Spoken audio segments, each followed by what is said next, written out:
మిత్రులారా, వార్తా కథనంపై విశ్లేషణ కార్యక్రమం టీజీటీవీ మార్నింగ్ న్యూస్ కు స్వాగతం. నేను మీ జర్నలిస్ట్ సత్య. ముందుగా రాష్ట్రంలో జరుగుతున్న రాజకీయ పరిణామాలను కనుక పరిశీలించినట్లయితే రైతు సంక్షేమంపై ఏదైతే బహిరంగ చర్చకు సిద్ధమని చెప్పి సవాల్ విసిరిండో రేవంత్ రెడ్డి, ఆ సవాల్ను స్వీకరించిన మరి ఇక్కడ కేటీఆర్ 72 గంటల టైం ఇస్తున్న మంగళవారం రోజు ఉదయం 11 గంటలకు సోమాజిగూడ ప్రెస్ క్లబ్ లో చర్చకు సిద్ధం, దమ్ముంటే చర్చకు రాని ప్రతి సవాల్ విసిరితే మరి ఇక్కడ సవాల్ విసిరిన రేవంత్ రెడ్డి మరి ఢిల్లీకి పరారైండు. మరి ఇక్కడ చూసుకున్నట్టయితే నిన్నటి రోజున కేటీఆర్ ఆధ్వర్యంలో బీఆర్ఎస్ శ్రేణులందరూ కూడా ముఖ్యమంత్రికి ప్రత్యేకమైన సీటు వేసి దానికి టవల్ వేసి దానికి మరి ఇక్కడ హానరేబుల్ చీఫ్ మినిస్టర్ అని చెప్పి అక్కడ వేసి ప్రెస్ క్లబ్ లో అరగంట పాటు వేచి చూసిన తర్వాత సవాలు చేయడం ఎందుకు, పారిపోవడం ఎందుకు అని చెప్పి మరి ఇక్కడ తీవ్ర విమర్శలు చేయగా మరి ఆయన ఏదైతే ఉత్తర కుమార ప్రగల్భాల్లాగా మరి ఇక్కడ ప్రజలను ఏదైతే ఏకపక్షంగా తన అబద్ధాలను వల్లెవేసి తన అనుంగు పత్రికలతోటి, తన బూట్లు నాకే పత్రికలతోటి, మీడియాతోటి మరి ఇక్కడ ప్రచారం చేయించుకుంటూ పబ్బం గడుపుతున్నటువంటి రేవంత్ రెడ్డి మరి ఇక్కడ ఊహించలేదు తన నోటి నుంచి ఏదైతే మరి ఇక్కడ యథాబలంగా నోరు జారుతా ఉంటాడో ఆ నోరు జారే కార్యక్రమంలో కేటీఆర్ పేరు తీసుకోవడం ఆయనకి ఇప్పుడు మరి ఇక్కడ ఆశనిపాతంగా మారింది. మరి ఇక్కడ కేసీఆర్ తో సవాల్ చేస్తా అని చెప్పి మాట్లాడి ఉంటే మరి ఆయన కొంత డిఫెన్స్ లో ఉండేవాడు. మరి ఇక్కడ కేటీఆర్ పేరు కూడా తీసుకోవడం, ఆ కేటీఆర్ సవాల్ స్వీకరించడం, ఇప్పుడు ఆ సవాల్లో పాల్గొనలేక రేవంత్ రెడ్డి పారిపోవడం, దాన్ని కవర్ చేయలేక ఈ కింది తొట్టి గ్యాంగ్ అంతా కూడా నానా అవసోపాలు పడతా ఉన్నది. బట్టి విక్రమార్క నుంచి మొదలుకుంటే అద్దంకి దయాకర్ వరకు మేము కేసీఆర్ని రమ్మన్నాం అనడే కాకుండా ఇక్కడ కేసీఆర్ మీద అద్దంకి దయాకర్ ఒక అడుగు ముందుకేసి అనుచిత వ్యాఖ్యలు చేయడాన్ని తెలంగాణ సమాజం యావత్తు మరి ఇక్కడ చీత్కరించుకుంటా ఉన్నది. ఇంతటి దిగజారిన రాజకీయాలు, ఇంత అహంభావం, ఏదైతే అధికార మదంతో మరి ఇక్కడ ఊగుతున్నటువంటి ఇలాంటి నాయకుల చేష్టలను ఇప్పటికే పూర్తి స్థాయిలో మరి ఇక్కడ కాంగ్రెస్ అంటేనే ఈసడించుకుంటా ఉన్నారు తెలంగాణలో. వీళ్ళ మాటలతోటి పూర్తిగా మరి ఇక్కడ కాంగ్రెస్ మీద విరక్తి కలుగుతా ఉన్నది తెలంగాణలో అనే విషయాన్ని మనం ఇక్కడ ప్రధానంగా గమనించాలి. మరోవైపు చూసుకున్నట్టయితే కల్వకుర్తి మోటార్లు ఎందుకు ఆన్ చేయడం లేదు, మరొక వైపు వరద జిల్లాలు పోతా ఉన్నాయని చెప్పి మరి ఇక్కడ మీరు కనుక వారం రోజుల్లోపు ఇక్కడ మేడిగడ్డ గాని అదేవిధంగా కాళేశ్వరం మోటార్లు గాని కల్వకుర్తి మోటార్లు గాని ఆన్ చేయకపోతే మేమే మరి ఇక్కడ వాటిని ఆన్ చేయాల్సి వస్తుంది అని చెప్పి మరి ఏదైతే కేసీఆర్ ఆధ్వర్యంలో కథన రంగంలోకి దిగపోతా ఉన్నామని చెప్పి హెచ్చరించిన నేపథ్యంలో 2 రోజులలోనే కల్వకుర్తి మోటార్లు ఆన్ చేయడంతో మరి ఇక్కడ వాగులు పరవళ్ళు దొక్కుతా ఉన్నాయి. మరి ఇక్కడ ఈ అసమర్థ కాంగ్రెస్ ప్రభుత్వానికి ప్రజల మీద, రైతుల మీద ఎందుకు ఇంత కక్ష అనేది ఇక్కడ తెలంగాణ ప్రజానీకం గమనించాలి. ఒకవైపు కృష్ణా జలాలను యథేచ్ఛగా దోసుకుపోతా ఉన్నాడు చంద్రబాబు, మరోవైపు చూసుకున్నట్టయితే వీళ్ళు ఏదైతే కాళేశ్వరం మీద బురద జల్లడానికి మేడిగడ్ల గేట్లు ఎత్తేసి కన్నపల్లి నుంచి నీటిని తరలించే అవకాశం ఉన్నప్పటికీ కూడా అన్నారం, సుందిల చెక్కు చెదరకున్న వాటి గేట్లను కూడా ఎత్తేసి ఇలా గోదావరిలోని నీళ్ళన్నింటి కూడా కిందికి వృధాగా వదిలేస్తుండటంతో ఆయన మరకచెర్ల ద్వారా వాటిని ఒడిసి పట్టుకోవడానికి, అక్రమ ప్రాజెక్టు నిర్మాణం చేపట్టడానికి వీళ్ళ అసమర్థత, వీళ్ళ నిర్లక్ష్యమే కారణమవుతున్న అనడంలో ఎలాంటి సందేహం లేదు. మరి ఇప్పటికైనా ఆ కన్నెపల్లి ద్వారా మీరు ఏదైతే మరి ఇక్కడ మేడిగడ్డ గేట్లను దించకున్నా మరి అక్కడ నుంచి ఏదైతే 73,000 ఫ్లో పోతా ఉన్నది, క్యూసెక్ల ఫ్లో మరి 93 మీటర్లు ఉంటే కన్నెపల్లి నుంచి నీరెత్తేయచ్చు, 96 మీటర్ల ప్రవాహం పోతా ఉన్నది. మరి మోటార్లు ఆన్ చేయిందనంటే మరి ఇక్కడ మోటార్లు ఆన్ చేయాలంటే అన్నారం గేట్లు వేయాలి, సుందిల గేట్లు వేయాలి. ఆ 2 ప్రాజెక్టులు నిరర్ధకం అని చెప్పి ప్రజలను తప్పుదోవ పట్టించే ప్రయత్నం చేసింది. కాబట్టి ఇప్పుడు ఆ గేట్లు వేయలేక, నీటిని తోడలేక మరి ఇక్కడ కాంగ్రెస్ ప్రభుత్వం అవసోపాలు పడుతూ ఉన్నది. ఏది ఏమైనా మరి ఇక్కడ రైతులను మాత్రం నట్టేట ముంచడానికే సిద్ధమైందనడంలో ఎలాంటి సందేహం లేదు. వార్తా కథనాలను కనుక పరిశీలించినట్లయితే ముందుగా నమస్తే తెలంగాణలో ప్రజాపాలన, ప్రజాపీడన, పాలన పగబడితే, సర్కారే కర్కశంగా ఎగబడితే ఆ పడగ నీడలో పేదల బతుకు ఎంత దుర్భరంగా మారుతుందనే దానికి ఉదాహరణ ఈ దృశ్యం. హైదరాబాద్ గుండెలపై హైడ్రా పేరిట భయకంపిత వాతావరణాన్ని సృష్టించిన కాంగ్రెస్ సర్కార్ బస్తీలను చెదిమి బడుగు గుడిసెల్ని కూల్చి ధ్వంసరచన కొనసాగిస్తున్నది. పెద్దల ఆకాశ ఆర్మేల వైపు కన్నెత్తైనా చూడని బుల్డోజర్ పేదల నీడపై పిడుగులా విరుచుకుపడతా ఉన్నది. దాని పదఘట్టనల కింద పడి నలుగుతున్న దీనులెందరో, కోర్టులు మొట్టికాయలు వేస్తున్న న్యాయమూర్తులు తప్పుపడుతున్న ఇనుప కోరలతో యంత్రభూతం చేస్తున్న వికృత వికటాట్టహాసం ఇప్పుడు తెలంగాణలో నిత్య దృశ్యం. మంగళవారం ఉదయం జేసీబీల చప్పులతో రాజేంద్ర నగర్ సర్కిల్ పరిధిలో హైదర్ కూడా నలంద్ నగర్ నిద్రలేసింది. ఆధారాలున్నాయని మొరపెట్టుకున్నా వినకుండా అక్రమ నిర్మాణాలంటూ హైడ్రా కూల్చివేతలు మొదలుపెట్టింది. తమకు నిలువ నీడ లేకుండా చేస్తున్న రేవంత్ సర్కార్ ను తిప్పిపోసిన ఓ మహిళ బుల్డోజర్ ముందుకు పోనీయకుండా ఆయన నేలపై పడుకున్నది. మమ్మల్ని తొక్కుకుంటూ పోతారా అంటూ నిలదీసింది. కానీ పోలీసులు స్థానికులను ఈడ్చిపారేస్తా ఉంటే జేసీబీలు యథేచ్ఛగా కూల్చివేతలను సాగించినాయి. ఇవాళ పేదల బడుగు బలహీన వర్గాల మరి వాళ్ళ నీడల్ని ఛిద్రం చేస్తా ఉన్నది హైడ్రా పేరుతోటి. ఇప్పటి వరకు మరి ఇక్కడ పెద్దలకు సంబంధించిన ఆకాశ ఆర్మ్యాల మీద ఎలాంటి చర్యలు చేపట్టలేదు. మరి ఇక్కడ ఎమ్మెల్యే అనిరుద్ధ్ రెడ్డి, అధికార పార్టీ ఎమ్మెల్యే అనిరుద్ధ్ రెడ్డి లాంటి వాళ్ళు మరి ఇక్కడ ఫలానాయి మరి ఇక్కడ అక్రమ కట్టడాలు వాటికి హైడ్రాకు ఫిర్యాదు చేసినా పట్టించుకోవడం లేదని చెప్పి కోర్టుకు వెళ్లి పిల్లులు వేస్తా ఉన్నారు. అంటే హైడ్రా మరి ఇక్కడ ఎవరి కనుసన్నల్లో నడుస్తా ఉన్నది, ఎవరి ఆదేశాల మేరకు నడుస్తా ఉన్నది, ఎవరి మీద ఈ హైడ్రా భూతం పనిచేస్తా ఉన్నది, ఎవరి మీద పంజా విసురుతా ఉన్నది అని అంటే పేద మధ్యతరగతి బడుగు బలహీన వర్గాలే వాళ్ళ టార్గెట్ గా మారిందనడానికి ఈ దృశ్యం మరి ఇక్కడ సజీవ సాక్ష్యంగా నిలుస్తా ఉన్నది. ఇక్కడ ఈ మహిళ ఎన్ని వందల కోట్లు సంపాదించి ఉన్నదని చెప్పి ఇల్లు కూల్చడానికి, అక్రమంగా ఇల్లు కట్టుకున్నదని ఆ ఇల్లు కూల్చడానికి ప్రయత్నం చేస్తా ఉన్నది ఇలా కాంగ్రెస్ ప్రభుత్వం. ఒకవైపు ఇందిరమ్మ ఇండ్ల పేరుతోటి మీ అందరికి కూడా మరి ఇక్కడ కూడు గూడు నీడ కల్పిస్తాం, మాది ప్రజాపాలన, మాది ఇందిరమ్మ రాజ్యం అని చెప్పి ఇందిరమ్మ ఎమర్జెన్సీ రాజ్యాన్ని తీసుకుని వచ్చింది. ఇవాళ ఎక్కడికక్కడ కూల్చివేతలు సాగుతా ఉంటే మరి ఇక్కడ వాళ్ళు లబో దిబో అని మొత్తుకుంటున్న పరిస్థితిని మనం ఇక్కడ ప్రధానంగా గమనించాలి. ఈ రకంగా ఎక్కడ పడితే అక్కడ మరి ఇక్కడ హెచ్సియు భూములను కొల్లగొట్టిండ్రు. ఇక్కడ చూసుకున్నట్టయితే బడుగు జీవులపై పగబట్టిండ్రు. అరుంధతి నగర్ మేడ్చల్ జిల్లా, ఇక్కడ సరూర్ నగర్ రంగారెడ్డి జిల్లా, ఇక్కడ ఆదర్శ నగర్ మహబూబ్ నగర్ జిల్లా, ఆఖరికి వికలాంగులను కూడా వదలలేదు. వికలాంగుల ఇళ్లను కూడా కూల్చిపడేసిన పరిస్థితి. అమీర్పూర్ రంగారెడ్డి జిల్లా, చారగొండ నాగర్ కర్నూలు జిల్లా, ఇక్కడ ఖమ్మంలో కూల్చివేతలు, కూకట్పల్లి మేడ్చల్ జిల్లా, మరి ఇక్కడ దేవేంద్ర నగర్ మేడ్చల్ జిల్లా, రామంతాపూర్ హైదరాబాద్, ఆఖరికి పిల్లల దవాఖానకు సంబంధించి కూడా అమీన్పూర్ రంగారెడ్డి జిల్లాలో మరి ఇక్కడ యథేచ్ఛగా కూల్చివేతలు సాగించింది హైడ్రా. మరి ఇక్కడ చూసుకున్నట్టయితే హైకోర్టు నోటీసులు ఇవ్వకుండా మీకు కూల్చే అధికారం ఎవరిచ్చిండు, ముందు FTL మరి ఇక్కడ దాని పరిధి ఏందో నిర్ధారించండి అంటే పరిధి నిర్ధారించడానికి మాకు 3-4 నెలల సమయం పడుతుంది, మరి అంతవరకు మేము ఆగలేము, నోటీసులు ఇవ్వకుండానే కూలుస్తామని చెప్పి బాజాప్తా కోర్టు ధిక్కరణ వ్యాఖ్యలు చేస్తా ఉన్నాడు హైడ్రా కమిషనర్ రంగనాథ్. అని అంటే ప్రభుత్వం ఏ మేరకు ఆయనకు సపోర్ట్ గా ఉన్నది, లేదంటే ప్రభుత్వ ఆదేశాలు తప్ప నేను కోర్టు ఆదేశాలు పాటించను అని చెప్పి ఆయన ఏ విధంగా కోర్టు ధిక్కరణకు పాల్పడతా ఉన్నాడో ఇక్కడ మనం చూడవచ్చు.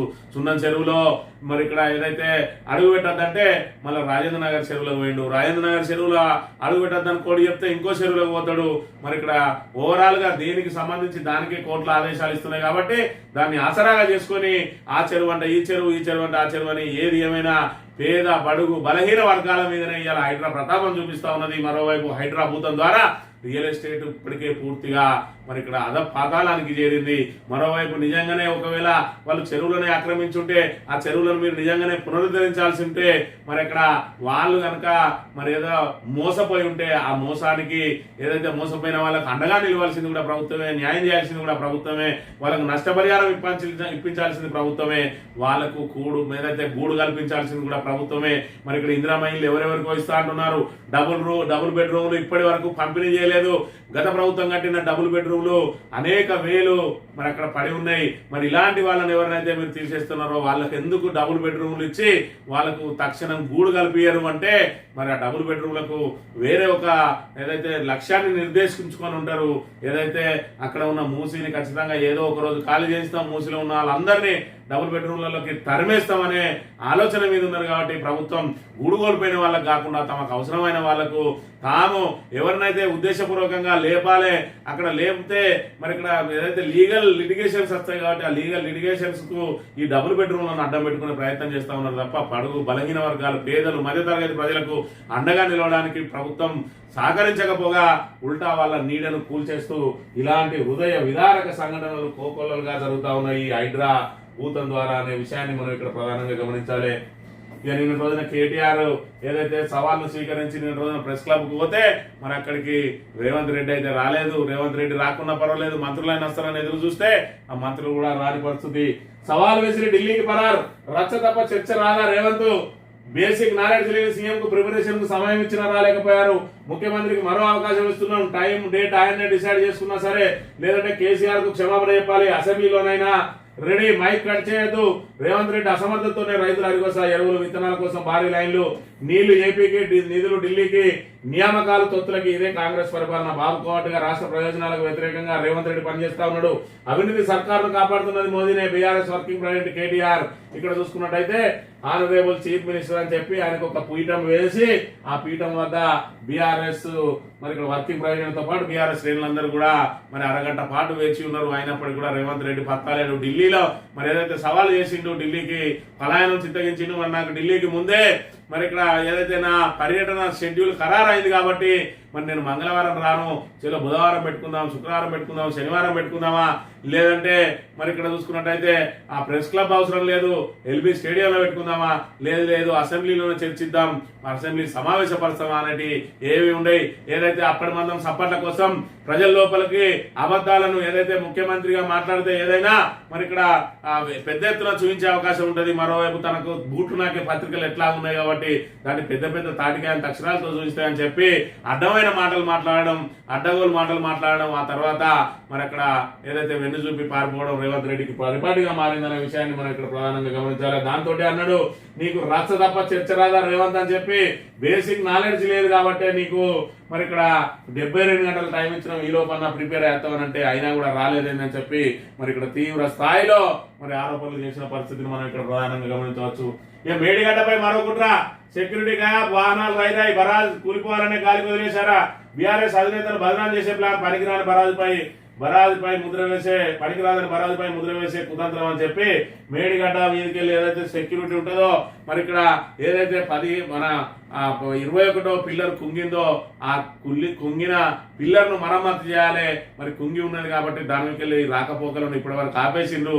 కానీ మరి ఇక్కడ మేడిగడ్డ మీద ఎప్పటికప్పటికి ఒత్తిడి జరుగుతూ ఉన్నది. కాళేశ్వరాన్ని మరి ఇక్కడ ఏదైతే ఎన్డీఎస్ఏ కూడా పూర్తి స్థాయిలో తప్పట్లేదు, దానికి సంబంధించిన ఇంకా మేము ఎందుకు దాన్ని అది కుంగిందనే దాని మీద వాళ్ళు స్పష్టమైన జవాబే ఇవ్వలేదు. దాన్ని మాత్రం మరమ్మతు చేయమన్నారు. ఇప్పటివరకు ప్రభుత్వం ఆ మరమ్మతుకు పూనుకోలేదు సరికదా, దాని మీదకి వెళ్ళి రాకపోకలు సాగిస్తా ఉన్నారు. మరి భారీ వాహనాలు కనుక దాని మీదకి వెళ్ళి పోయినట్టయితే ఏదైతే కుంగిన పిల్లలు ఉన్నదో అది కూలిపోయే ప్రమాదం ఉన్నది.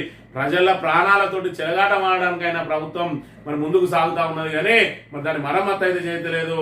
మరమ్మతు చేయకపోగా అక్కడ ఉన్న సెక్యూరిటీని తీసేసి ఆ వాహనాలు మరి ఇక్కడ యథేచ్ఛగా పోవడానికి దారిలో తెలిసిపెట్టింది. దాంతో భారీ వాహనాలు దాని మీద పోతే కుంగిన పిల్లరు మరింత కుంగి ప్రమాదం ఏర్పడి అది కూలిపోతే కూలిందని మళ్ళొక్కసారి దాన్ని మళ్ళొక్క సంవత్సరంన్నర మరి ఇక్కడ ప్రచారానికి వాడుకొని ఇంత తన కాలాన్ని వెళ్లదీయడానికి ప్రయత్నం చేస్తా ఉన్నది తప్ప ప్రజల అవసరాలను, అదేవిధంగా రైతుల అవసరాలను మరి ఇక్కడ గుర్తుంచుకొని మరి దాన్ని పునరుద్ధరించాలనే ఆలోచన దిశగా మాత్రం ముందుకు సాగడం లేదనే విషయాన్ని మనం ఇక్కడ గమనించాలి.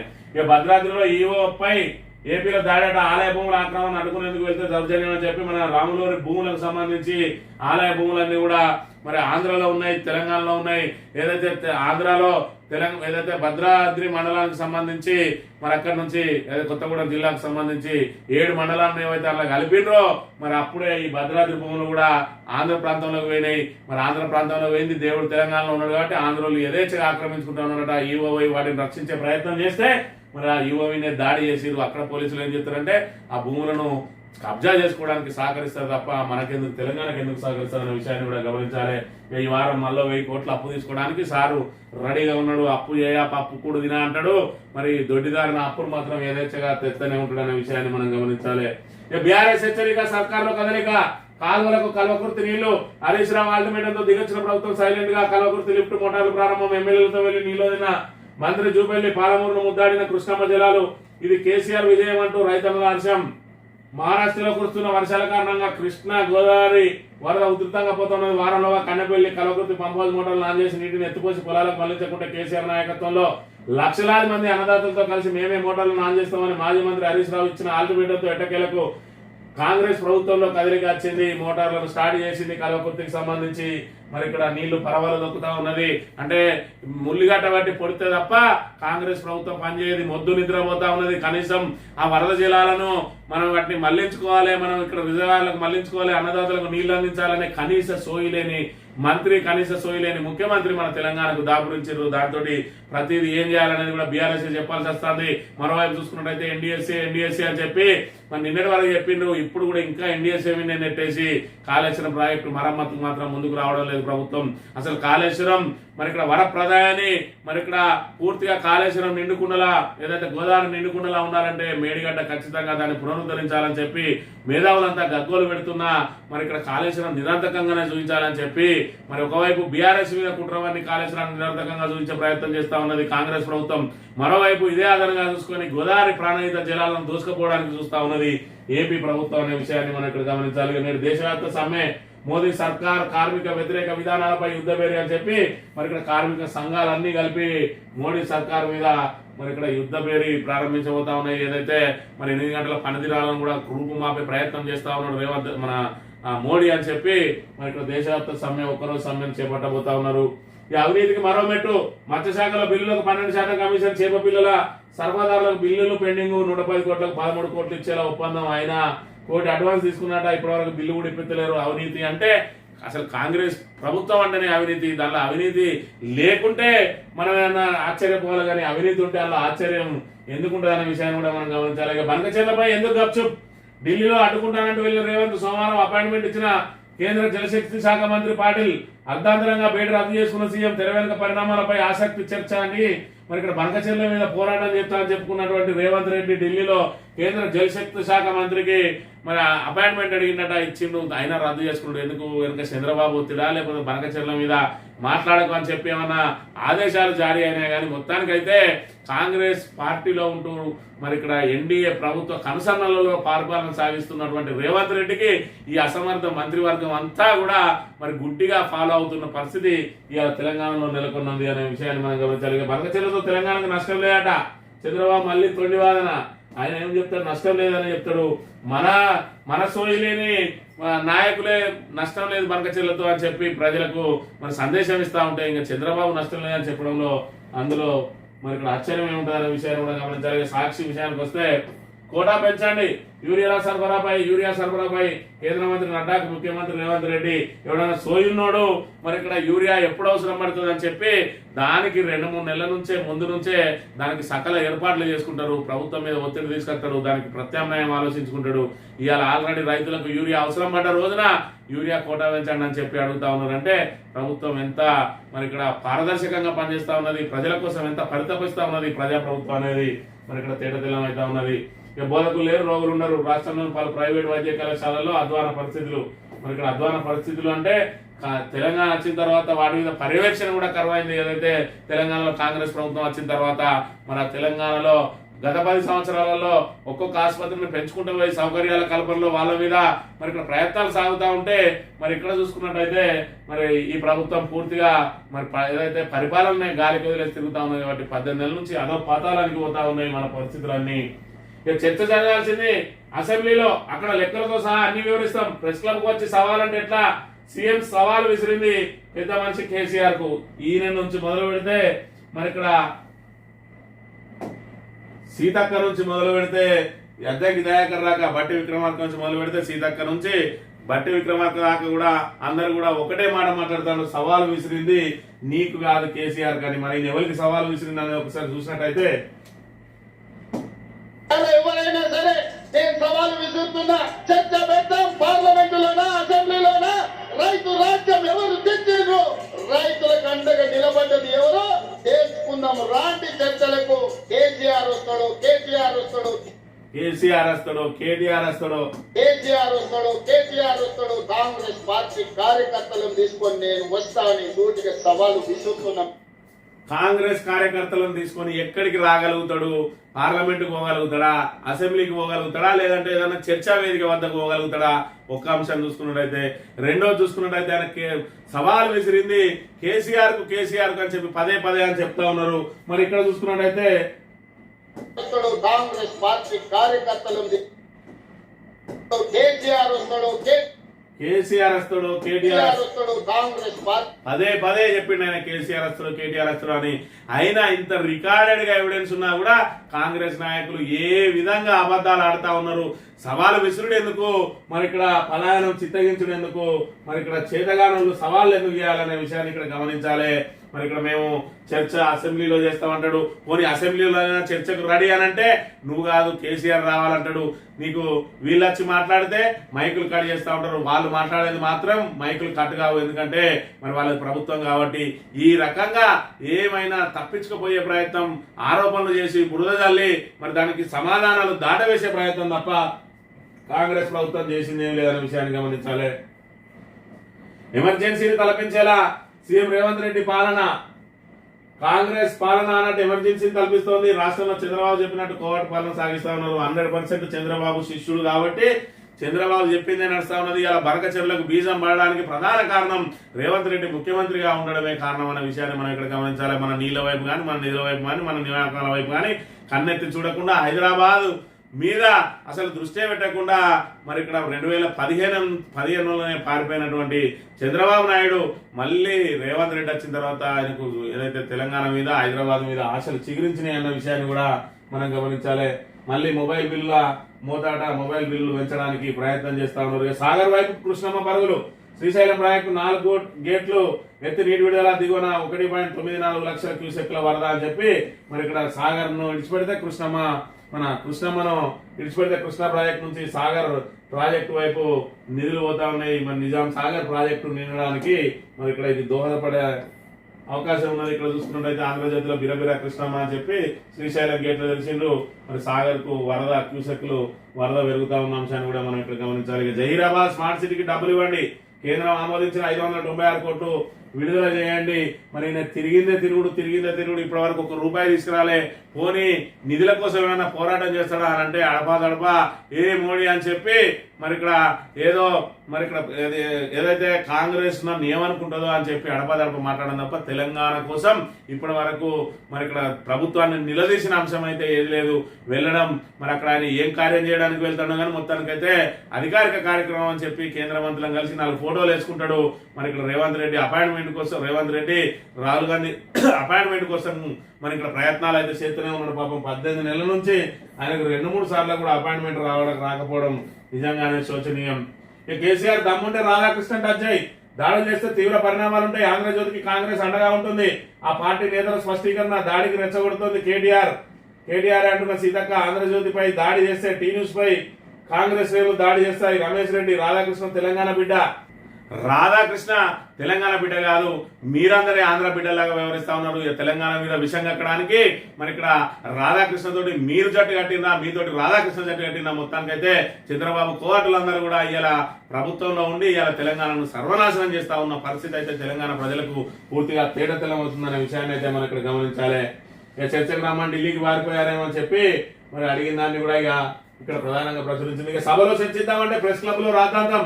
వచ్చే ఎన్నికల్లో బీఆర్ఎస్ కు డిపాజిట్లు గల్లంతే. అవును గల్లంతే. ఎందుకంటే మరి ఇక్కడ ఉత్తర కుమార ప్రగల్భాలు తప్ప ఇప్పటి వరకు మనం ప్రజలకు చేసింది ఏం లేదు. ఎందుకంటే 6 గ్యారెంటీలలో ఇప్పటి వరకు ఏ ఒక్క గ్యారెంటీ కూడా అమలు కాలేదు. మహాలక్ష్మి పథకంలో 2500 ఇస్తాను, 2500 లేదు.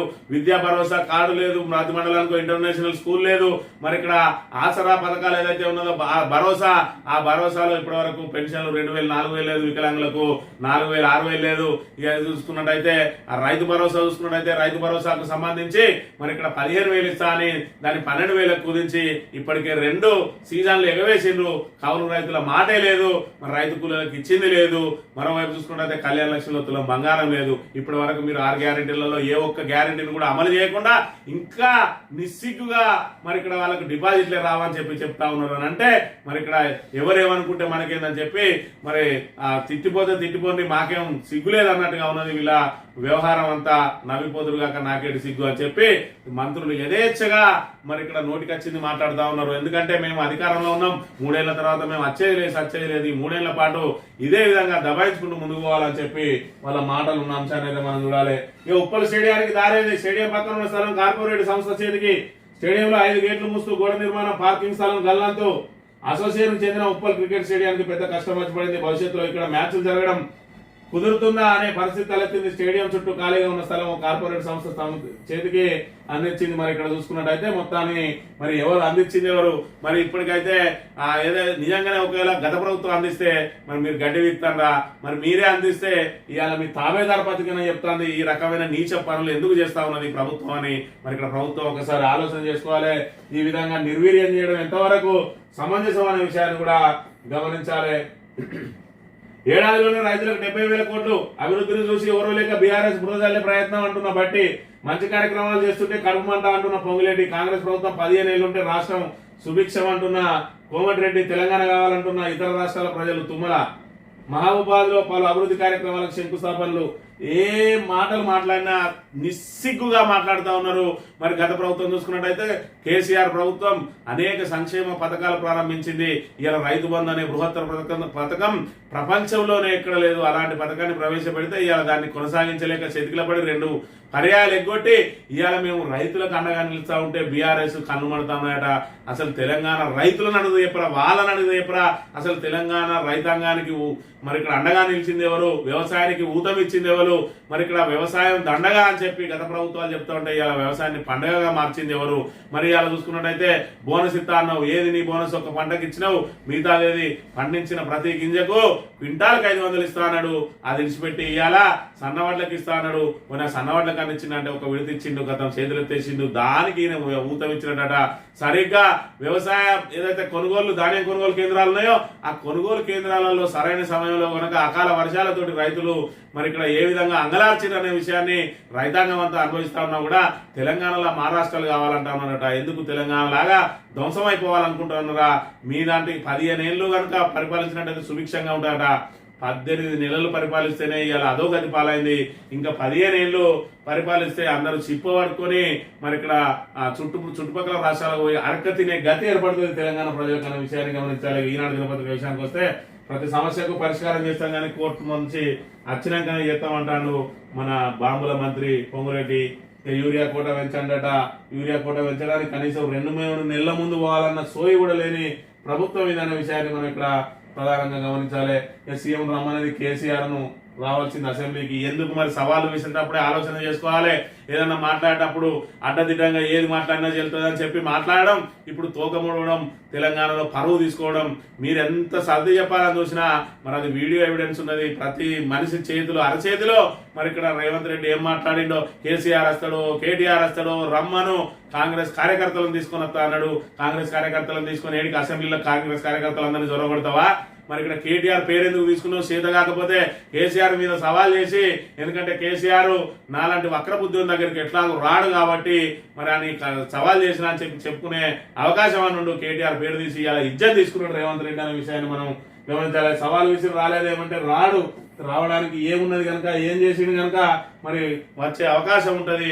ఇప్పటి వరకు మరి ఇక్కడ రైతులకు ఇచ్చినటువంటి ఏదైతే రుణమాఫీ హామీ ఇప్పటి వరకు పూర్తయిందా అంటే కాలేదు. కొన్ని రైతు బంధును రైతు భరోసాగా మార్చి 7,500 ఇస్తానా? లేదు. ఫస్ట్ ఇచ్చిన 5,000నే మరి ఇక్కడ కేసీఆర్ ఇస్తా ఉంటే ఆపేసి ఇప్పుడు తీసుకుంటే 5,000 నేను రాగానే 7,500 అన్నాడు. దాన్ని 2 నెలల పాటు సాగదీసి ఎంపీ ఎలక్షన్ల సమయంలో వేసిండు. మళ్ళీ ఇక్కడ చూసుకున్నట్టయితే 2 సంవత్సరాలు ఆపేసి 2 విడతలు ఆపేసిండు. విడతలు ఆపేసి మళ్ళీ ఇక్కడ చూసుకున్నట్టయితే మన 4 ఎకరాల వరకే ఒక విడత, అది కూడా 6,000 కుదించేసిండు. తర్వాత ఇప్పుడు స్థానిక సంస్థల ఎన్నికల కోసం మళ్ళీ అదే 6,000 ఇప్పుడు అన్ని ఏదైతే చెట్లకు పుట్లకు అన్నిటికి కూడా వేసిండు. ఇది కనుక స్థానిక సంస్థల ఎన్నికలు మరి ఇక్కడ జరగకుండా ఉంటే మళ్ళీ ఒక విడత పడే అవకాశం ఉంటది. ఈ మునుము మళ్ళా సీజన్ లోపు కనుక స్థానిక సంస్థల ఎన్నికలు పూర్తయితే ఇక రైతు భరోసా అనేది మళ్ళీ ఎమ్మెల్యే ఎలక్షన్ ముందు తప్ప మళ్ళీ వచ్చే అవకాశం లేదనే విషయాన్ని మరి ఇప్పటికే రైతాంగం అంతా కూడా గమనించింది. తెలంగాణ ప్రజలందరూ కూడా ఈ అసమర్థ కాంగ్రెస్ ప్రభుత్వంతో హామీలు అమలు కావాలని చెప్పి ఒక మరి ఇక్కడ ఏదైతే స్పష్టమైన అభిప్రాయానికి వచ్చారు కాబట్టి ఇక రావాల్సింది ఫలితమే. అది ఎన్నికలు ఎప్పుడు వస్తాయి అప్పుడు ఫలితం తేల్చడానికి తెలంగాణ ప్రజలు సిద్ధంగా ఉన్నారు అని చెప్పి తెలియజేస్తూ ఇది ఈ రోజు మార్నింగ్ న్యూస్ తెలియగలుగుతాం. Thank you very much.